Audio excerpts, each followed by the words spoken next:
Okay, so si Senator Loren at si Senator Pia finally got in touch with the NBI director. So they're here, they're here in the room. We have to turn off the lights dahil may putukan na nangyayari. Si Senator Pia and si Senator Loren called the NBI director. He said wala daw sila dito dahil pinaalis daw nila dito. So he said, please find out what's happening kasi nagpuputukan. Sabi niya walang magagawa kasi pinaalis. And then he started saying, wag kami magtaas ng boses.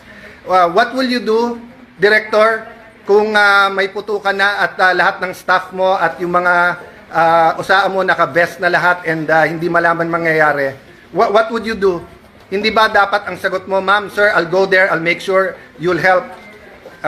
That's what I was expecting him to say. When Senator Loren was talking to him very calmly, I said, what are you gonna do about this? Pinuputukan kami dito.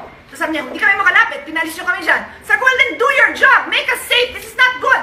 Ma'am, wag mo akong sigawan. Yun lang ang masasabi mo sa akin. Pinuputukan kami, sasabihin mo sa akin, wag kitang sigawan. Sumisigaw ako dahil mataas ang emotion. So, I'll give everyone context. 4 senators got tips 30 minutes ago while we were talking na umalis na dito kasi may mangyayari. So, yung isa kapwa senador, yung iba kung sino-sino nagsabi.